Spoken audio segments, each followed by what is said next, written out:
It is completely politically motivated case. ಇದರಲ್ಲಿ ಕೆಲವೊಂದು ಪ್ರಮುಖವಾದ ಅಂಶಗಳನ್ನ ಮಾನ್ಯ ನ್ಯಾಯಾಲಯ ಏನಿದೆ ಅದನ್ನ ಪರಿಗಣನೆಗೆ ತಗೊಂಡಿದೆ. 2021ರಲ್ಲಿ ರೇಪ್ ಆಗಿದೆ ಅಂತ ಆ ಮಹಿಳೆ ಕಂಪ್ಲೇಂಟ್ ಕೊಡ್ತಾರೆ.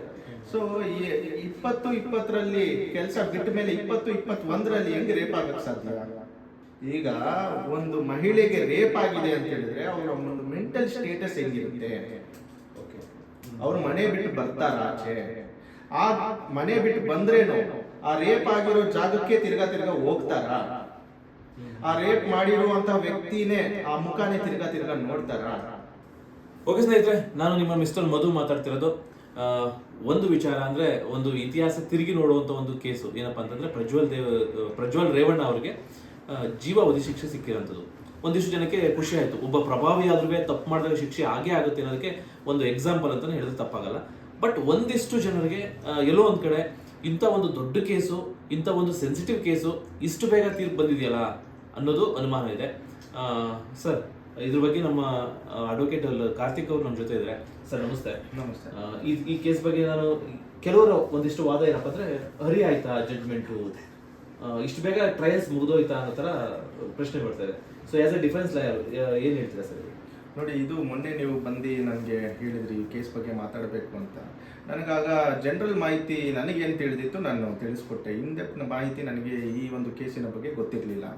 ಅದಾದಮೇಲೆ ನಮ್ಮ ಸ್ನೇಹಿತರು ಜಡ್ಜ್ಮೆಂಟ್ ಕಾಪಿ ಕಳಿಸಿದ್ರು. ಈ ಒಂದು ಕೇಸ್ನ ಯಾರು ನಡೆಸಿದ್ರಲ್ಲ ಅವ್ರ ಆಫೀಸ್ನಲ್ಲಿ ನನ್ನ ಒಬ್ಬ ಸ್ನೇಹಿತ ಇದ್ದಾರೆ, ಅವರು ಕಳಿಸಿ ಕೊಟ್ಟರು. ಸೊ ಅದನ್ನು ನಾನು ನೋಡಿದಾಗ ಏನನ್ನಿಸ್ತು ಅಂತ ಹೇಳಿದ್ರೆ, ಇದು 3 to 4 ಮಂತ್ಸಲ್ಲಿ ಜಡ್ಜ್ಮೆಂಟ್ ಮಾಡಿದ್ದಾರೆ. So as a defence counsel ನಾನು ಏನು ಹೇಳ್ತೀನಿ ಅಂತ ಹೇಳಿದ್ರೆ, justice hurried is justice buried ಅಂತ ಹೇಳ್ತಾರೆ. ಆಮೇಲೆ ಮತ್ತೊಂದು ಇದೇ ರೀತಿ ಬೇರೆ ಎಲ್ಲ ಕೇಸಸ್ಸು, ಇದು ಒಂದೇ ರೇಪ್ ಕೇಸ್ ಅಲ್ಲ, ತುಂಬ ಕೇಸಸ್ಗಳಿದೆ. ಈ ಎಲ್ಲ ಕೇಸಸ್ಸು ಇದೇ ರೀತಿ 3 ತಿಂಗಳಲ್ಲಿ ಮುಗಿಸಿದ್ರೆ ಎಲ್ಲರಿಗೂ ಅನುಕೂಲ ಆಗುತ್ತೆ, ಬೇರೆ ಎಲ್ಲ ವಿಕ್ಟಿಮ್ಸ್ಗಳಿಗೂ ಅವ್ರಿಗೂ ನ್ಯಾಯ ಸಿಗ್ತಕ್ಕ ಆಗುತ್ತೆ. ಆಯ್ತಾ? ಇದು ಒಂದು. ಆಮೇಲೆ ಇನ್ನೊಂದು, ನಾನು ಜಡ್ಜ್ಮೆಂಟ್ ಕಾಪಿನ ಗಮನಿಸಿದಾಗ ಆ ಜಡ್ಜ್ಮೆಂಟ್ ಕಾಪಿಯಲ್ಲಿ ಏನಿದೆ ಅಂತ ಹೇಳಿದ್ರೆ, ಪ್ರಮುಖವಾಗಿ ನಾನು ಫಸ್ಟ್ಲಿ ಹೇಳಬೇಕು ಅಂತ ಹೇಳಿದ್ರೆ, ಜಡ್ಜ್ಮೆಂಟ್ ಎಲ್ಲ ಮಾಡಿದ್ದಾರೆ, ಕನ್ವಿಕ್ಷನ್ ಆಗಿದೆ, ಓಕೆ. ಅದರಲ್ಲಿ ನಮ್ಮ ವಕೀಲ ಮಿತ್ರರ ಬಗ್ಗೆನೂ ಮೆನ್ಷನ್ ಮಾಡಿದ್ದಾರೆ. So it was not at all necessary. ಯಾಕಂದರೆ as a defence counsel advocates ಎಲ್ಲರೂ ಡಿಫೆನ್ಸ್ ತಗೋತಾರೆ. It is their professional ethics. ಆಯ್ತಾ? ಅದರಲ್ಲಿ ಏನು ಪ್ರಮುಖವಾಗಿ ಮೆನ್ಷನ್ ಮಾಡಿದ್ದಾರೆ ಅಂತ ಹೇಳಿದರೆ, the defence counsel for the accused is trying to elaborate the trial. ಅಂದರೆ ಜಾಸ್ತಿ ಅದನ್ನು ಎಳಿಯಕ್ಕೆ ನೋಡ್ತಾ ಇದ್ದಾರೆ ಅಂತ ಹೇಳ್ತಾರೆ. ಎಲ್ಲಿ ಎಳಿತಾ ಇದ್ದಾರೆ? 3 ತಿಂಗಳಲ್ಲಿ ಮುಗಿಸಿದ್ದಾರೆ. ಒಂದು ರೇಪ್ ಕೇಸ್ 376 ಕೇಸಲ್ಲಿ ಮಿನಿಮಮ್ ಒಂದು 4 to 5 years 6 years ಆಗುತ್ತೆ. 3 to 4 years ಅಟ್ಲೀಸ್ಟ್ ಆಗೇ ಆಗುತ್ತೆ ಎಲ್ಲ ಎಕ್ಸಾಮಿನೇಷನ್ ಮಾಡೋ ಅಷ್ಟರಲ್ಲಿ. ಸೊ ಈ ಕೇಸಲ್ಲಿ 3 ತಿಂಗಳು ಅದನ್ನು ಡಿಲೇ ಮಾಡಿದ್ದಾರೆ ಅಂತ ಹೇಳ್ಬಿಟ್ಟು ಅಲಿಗೇಷನ್ ಮಾಡಿದ್ದಾರೆ. ಅದು ಅಡ್ವೊಕೇಟ್ ಬಗ್ಗೆ ಅಲಿಗೇಷನ್ ಮಾಡಿದ್ದಾರೆ. ಅದು ಒಂದು ಪ್ರಮುಖವಾದ ಅಂಶ. ಅದು ಮಾಡಬಾರ್ದಾಗಿತ್ತು. ಯಾಕಂದರೆ ಅವ್ರು ಒಬ್ರಿಗೆ ಮಾಡಿದ್ರೆ ಈಗ ನಮ್ಮೆಲ್ರಿಗೂ ಮಾಡ್ದಂಗೆ, ಅದು ಅಡ್ವೊಕೇಟ್ಸ್ ಎಲ್ರಿಗೂ ಅದು ಮಾಡ್ದಂಗೆ ಆಗುತ್ತೆ. ಯಾಕಂದರೆ is also my colleague brother. ಅರ್ಥ ಮಾಡ್ಕೊಂಡ್ರೆ, ಈಗ ನಾಳೆ ದಿನ ನಾವು ಕ್ರಿಮಿನಲ್ ಕೇಸಸ್ಗಳು ನಡೆಸ್ತಾ ಇರ್ತೀವಿ. ಈಗ ನಾಳೆ ದಿನ ನಮ್ಮ ಮರ್ಡರ್ ಕೇಸ್ಗಳು ಅದು ಇದು ನಡೆಸ್ತಾ ಇರ್ತೀವಿ. ನಮಗೇನಾದರೂ ಒಂದಂದರೆ ಅವ್ರು ಬರ್ತಾರೆ, ಅವ್ರಿಗೇನಾದರೂ ಅಂದರೆ ನಾವು ಹೋಗ್ತೀವಿ. ಸೊ ಇವತ್ತು ಏನಾಗಿದೆ, ಜಡ್ಜ್ಮೆಂಟ್ ಥರ ಪಾಸ್ ಮಾಡಬೇಕಾಗಿತ್ತು. ಬಟ್ ಅದರಲ್ಲಿ ಅಡ್ವೊಕೇಟ್ನ ಹೆಸರು ತರೋದು ಎಷ್ಟು ಮಟ್ಟಿಗೆ ಸರಿ ಅನ್ನೋದು ನಂದು ಫಸ್ಟ್ ಪ್ರಶ್ನೆ. ಇನ್ನೊಂದು, 3 ತಿಂಗಳಲ್ಲಿ ಈ ಒಂದು ಜಡ್ಜ್ಮೆಂಟ್ ಮಾಡಿದ್ದಾರೆ ಅಂತ ಹೇಳ್ತಾ ಇದ್ದಾರೆ. ಈ 3 ತಿಂಗಳಲ್ಲಿ ಮಾಡಿರೋದು ನನ್ನ ಪ್ರಕಾರ ಮಾಡಲಿ, ಅದು CRPCಯಲ್ಲೂ ಪ್ರಾವಿಷನ್ ಇದೆ, ಕಾನೂನು ಹೇಳುತ್ತೆ 3 ರಿಂದ 4 ತಿಂಗಳು 6 ತಿಂಗಳು ಒಳಗಡೆ ಮುಗಿಸ್ಬೇಕಂತ ಹೇಳುತ್ತೆ. ಈ ಒಂದೇ ಕೇಸ್ ಅಲ್ಲ, ಎಲ್ಲ ಕೇಸನ್ನು ಮಾಡಬೇಕು. ಅದೇ ಕೋರ್ಟ್ ಹಾಲಲ್ಲಿ MP MLA ಕೋರ್ಟ್ ಹಾಲಲ್ಲಿ ಬೇರೇನು ಕೇಸಸ್ ಇದೆ, ಬೇರೇನು ರೇಪ್ ಕೇಸಸ್ ಇದೆ, ಅದನ್ನು ಬೇಗ ಮುಗಿಸ್ಬೇಕು. ಇದು ಒಂದೇ ಕೇಸ್ ಅಂತ ಈಗ ಏನು ಮಾಡಿದ್ದಾರೆ ಆ ರೀತಿ ಎಲ್ಲ ಕೇಸನ್ನು ಮುಗಿಸ್ಬೇಕು ಅಂತ ನನ್ನ ಒಂದು ವಿನಂತಿ ಎಲ್ಲರೂ ಪರವಾಗಿ. ಆಮೇಲೆ ಅಡ್ವೊಕೇಟ್ ಬ್ರದರ್ ಬಗ್ಗೆ ಅಲ್ಲಿ ಜಡ್ಜ್ಮೆಂಟಲ್ಲಿ ತಂದಿರೋದು ಅದು ನನಗೇನೋ ಸರಿ ಕಾಣಿಸಿಲ್ಲ.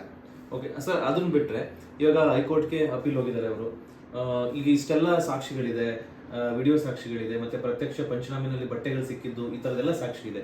ಇಷ್ಟೆಲ್ಲ ಸಾಕ್ಷಿ ಇದ್ದಾಗ ಅವ್ರು ಹೈಕೋರ್ಟ್ಗೆ ಅಪೀಲ್ ಹೋದಾಗ ಸೊ ಅವ್ರಿಗೆ ಬೇಲ್ ಸಿಗುತ್ತೆ ಅಂತ ಅನ್ಸುತ್ತಾ? ಏನೆಲ್ಲ ಪಾಯಿಂಟ್ಸ್ ಇಟ್ಕೊಂಡು ಅವ್ರು ಬೇಲ್ ತಗೋಬಹುದು? ನೋಡಿ, ಬೇಲ್ ಇದರಲ್ಲಿ ಸಿಕ್ಕೇ ಇಲ್ಲ. ಫಸ್ಟ್ ಪಾಯಿಂಟ್, ಬೇಲ್ಗೆ ಇವರು ಫಸ್ಟ್ ಅಪ್ಲೈ ಮಾಡಿದ್ದಾರೆ.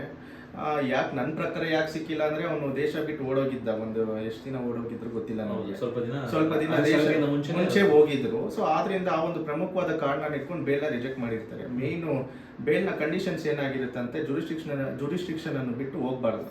ಈ ತರ ಒಂದು ಅಲೈಸ್ಡ್ ಅಫೆನ್ಸ್ ಆಗಿದ್ರು ಸಹ ಅವರೇ ಬಂದು ಸರೆಂಡರ್ ಆಗಿದ್ರೆ ಬೇಲ್ ಮಾಡ್ಕೋಬಹುದಾಗಿತ್ತು ಈ ಒಂದು ಕೇಸಲ್ಲಿ. ಬಟ್ ಅವರು ಅದು ಮಾಡಿಲ್ಲ. ಇದಾಗಿತ್ತು, ಅವರು ಬೇರೆ ದೇಶಕ್ಕೆ ಹೋಗಿದ್ರಿಂದ ಬೇಲು ಸಿಕ್ಕಿಲ್ಲ ಇನ್ನೂವರೆಗೂ. ಸೊ ಬೇಲ್ ಸಿಕ್ಕಿಲ್ಲ ಅಂದರೆ ನೆಕ್ಸ್ಟ್ ಆಪ್ಷನ್ ಏನಿರುತ್ತೆ ಅಂತ ಹೇಳಿದ್ರೆ trial, stages of criminal cases.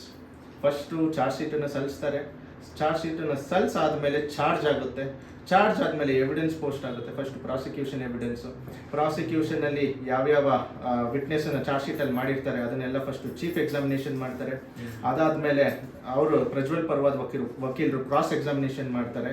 Cross examination ಮಾಡಾದ್ಮೇಲೆ ಆಮೇಲೆ ಅದ್ರ ಮೇಲೆ ಒಂದು ಆರ್ಗ್ಯುಮೆಂಟ್ ಮಾಡ್ತಾರೆ. ಆಮೇಲೆ ಫೈನಲ್ ಆಗಿ ಜಡ್ಜ್ಮೆಂಟ್ ಬರುತ್ತೆ. ಇವಿಷ್ಟು ನಡೆಯೋದಕ್ಕೆ ಮಿನಿಮಮ್ ಅಮೌಂಟ್ ಆಫ್ ಟೈಮ್ ಏನು ತಗೊಳುತ್ತೆ, 1.5 2 ವರ್ಷ ಅಟ್ಲೀಸ್ಟ್ ತಗೊಳುತ್ತೆ.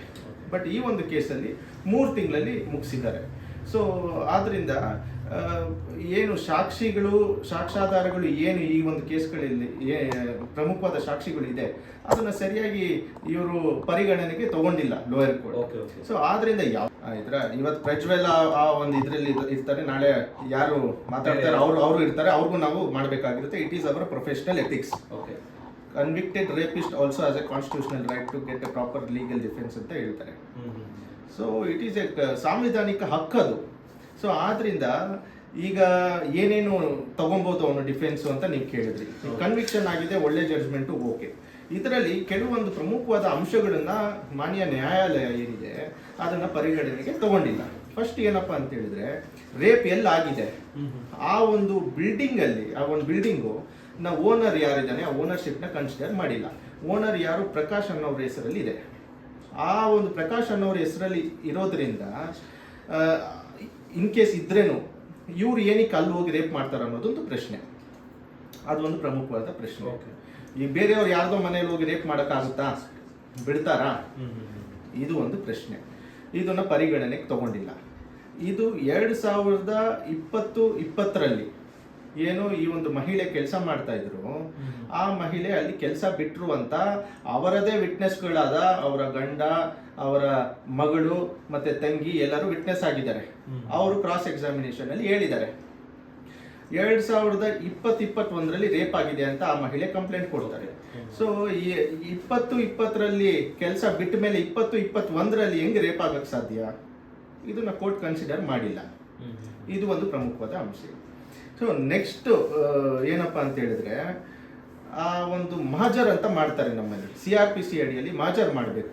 ಯಾವುದೇ ಒಂದು ಮಹಜರ್ ಕಂಡಕ್ಟ್ ಮಾಡಿದಲ್ಲಿ ಅಲ್ಲಿ ಅಕ್ಕಪಕ್ಕ ವಿಟ್ನೆಸ್ಗಳನ್ನ ಸೆಕ್ಷನ್ 100 ಕ್ಲಾಸ್ 5 ಆಫ್ CRPC ಅಡಿಯಲ್ಲಿ ಲೋಕಲ್ ಪಂಚ್ ವಿಟ್ನೆಸ್ ಅಥವಾ ಇಂಡಿಪೆಂಡೆಂಟ್ ವಿಟ್ನೆಸ್ ಅಲ್ಲಿ ತಗೋಬೇಕಾಗುತ್ತೆ. ಅವ್ರದ್ದು ಒಂದು ಸಿಗ್ನೇಚರ್ ತಗೋಬೇಕಾಗುತ್ತೆ. ಅವ್ರು ಹೇಳ್ಬೇಕಾಗುತ್ತೆ, ನಾನು ಇಂಥದನ್ನ ಇವ್ರು ಇಲ್ಲಿ ಒಂದು ಇನ್ಸಿಡೆಂಟ್ ನಡೆದಿತ್ತಂತೆ, ಅದನ್ನ ನಾನು ಇವ್ರು ಏನು ತಗೊಳ್ತಾ ಇದ್ದಾರೆ, ಸೀಸ್ ಮಾಡ್ತಾ ಇದ್ದಾರೆ, ನಾನು ಕಣ್ಣಾಡೆ ನೋಡಿದ್ದೀನಿ, ವಾಟ್ ಎವರ್ ಇಟ್ ಇಸ್, ಅದನ್ನ ನಾನು ಕಣ್ಣಾಡೆ ನೋಡಿದ್ದೀನಿ ಅಂತ ಹೇಳ್ಬಿಟ್ಟು ಅದಕ್ಕೆ ಒಂದು ಸಿಗ್ನೇಚರ್ ಹಾಕ್ಬೇಕು.